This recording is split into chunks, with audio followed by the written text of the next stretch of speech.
अस्सलाम वालेकुम। आज हम लोग देखते हैं फर्स्ट ईयर बायोलॉजी के पहले चैप्टर सेल बायोलॉजी से। नेक्स्ट टॉपिक हमारा है न्यूक्लियस। न्यूक्लियस को सबसे पहले रॉबर्ट ब्राउन ने 1831 में डिस्कवर किया था। अब न्यूक्लियस है क्या?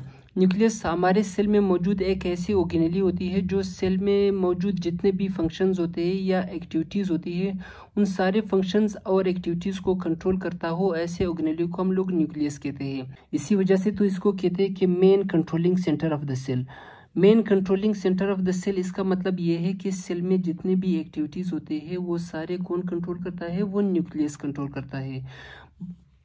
बुक में लिखा है कि it is also called brain of the cell and heart of the cell, यानी कि इसको सेल का दिल और हार्ट भी कह सकते हो आप। इसके बाद हम लोग देखते हैं कि स्ट्रक्चर ऑफ द न्यूक्लियस, इसके इर्द गिर्द एक खास मेम्ब्रेन होता है जिसको हम लोग न्यूक्लियर मेम्ब्रेन या न्यूक्लियर एनवेलप कहते हैं। In nuclear membrane double membrane है, ये सिंगल मेम्ब्रेन नहीं है, ये डबल मेम्ब्रेन है। जिस तरह से हम लोगों ने पढ़ा था कि प्लाज्मा मेम्ब्रेन लिपिड और प्रोटीन से बना है, इसी तरह से न्यूक्लियर मेम्ब्रेन भी प्रोटीन और लिपिड से मिलके बना है।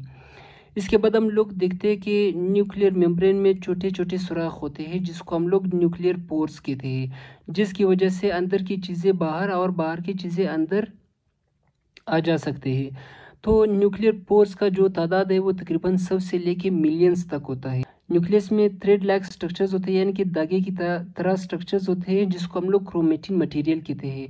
क्रोमेटिन मटेरियल सेल डिवीजन के दौरान, यानी कि सेल जब डिवाइड हो रहा होता है उस वक्त क्रोमेटिन मटेरियल कंडेंस हो जाते हैं। ये इससे मतलब क्रोमोसोम बन जाता है, यानी कि during cell division chromatin material become condense to form chromosome. Cell division के दौरान क्रोमेटिन मटेरियल कंडेंस हो जाते हैं और इससे क्रोमोसोम बन जाती है। इसके बाद हम लोग न्यूक्लियस में एक और स्ट्रक्चर देखते हैं जिसको हम लोग कहते हैं कि न्यूक्लियोलस, यानी कि एक darkly stain granular like structure होता है जिसको हम लोग न्यूक्लियोलस कहते हैं। न्यूक्लियोलस में क्या होता है? न्यूक्लियोलस में राइबोसोम बनता है। राइबोसोम का काम है प्रोटीन बनाना, यानी कि न्यूक्लियस में न्यूक्लियोलस के अंदर राइबोसोम बनता है। राइबोसोम का काम है प्रोटीन बनाना। इसके बाद जिस तरह से हम लोगों ने पढ़ा था कि सेल का जो मैट्रिक्स है उसको हम लोग साइटोप्लाज्म कहते हैं, इसी तरह से न्यूक्लियस का जो मैट्रिक्स है, यानी कि न्यूक्लियस में जो फ्लूइड मौजूद होता है अंदर, उसको हम लोग न्यूक्लियोप्लाज्म कहते हैं। इसमें इंजाइम मौजूद होता है, प्रोटीन मौजूद होता है, इसमें न्यूक्लिक एसिड मौजूद होता है, इसमें लिपिड मौजूद होता है, इसमें मिनरल मौजूद होता है और इसमें न्यूक्लियोटाइड मौजूद होता है जो न्यूक्लिक एसिड का एक बिल्डिंग ब्लॉक जिसको हम लोग कह सकते हैं। इसके बाद हम लोग देखते हैं क्रोमोसोम को। क्रोमोसोम जिस तरह से मैंने अभी आप लोगों को पढ़ाया कि जब क्रोमेटिन मटेरियल कंडेंस हो जाते हैं सेल डिवीजन के दौरान तो इससे क्रोमोसोम बन जाती है। During cell division the chromatin become condense to form chromosome.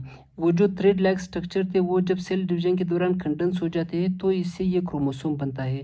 Chromosome की तादाद हर ऑर्गेनिज्म में स्पेसिफिक होती है, यानी कि हर ऑर्गेनिज्म में क्रोमोसोम की जो तादाद है वो एक ख़ास तादाद होती है। इसी तरह से इंसानों में क्रोमोसोम की तादाद 46 होती है, यानी कि 46 chromosome are present in our nucleus of one cell.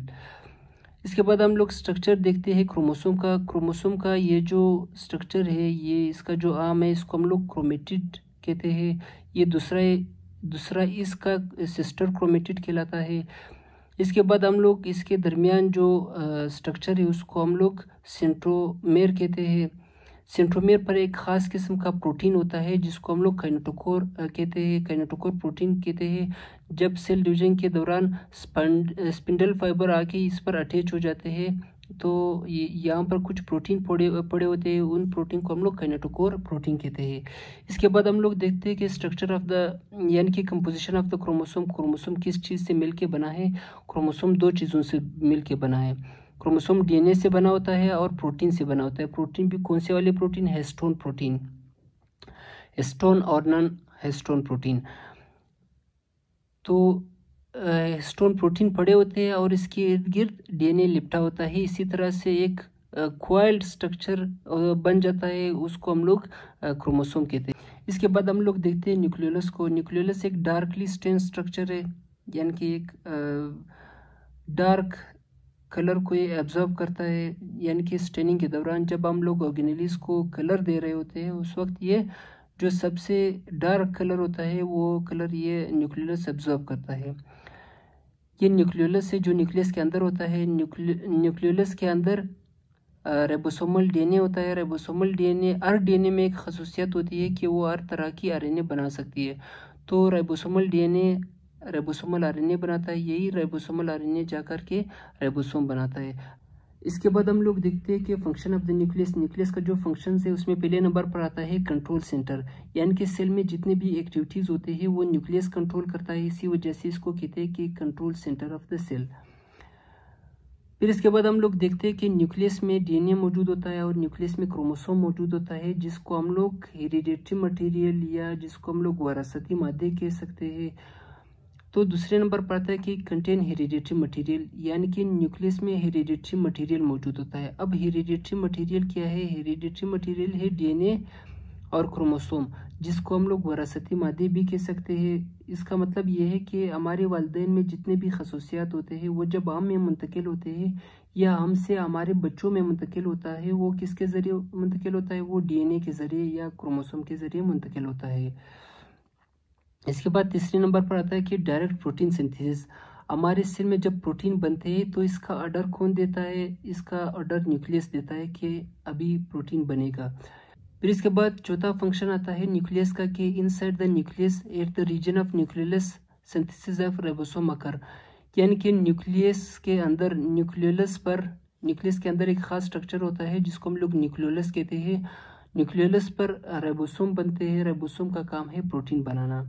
तो यहाँ तक का था हमारा टॉपिक। अगर वीडियो पसंद आई हो तो वीडियो को लाइक ज़रूर करें।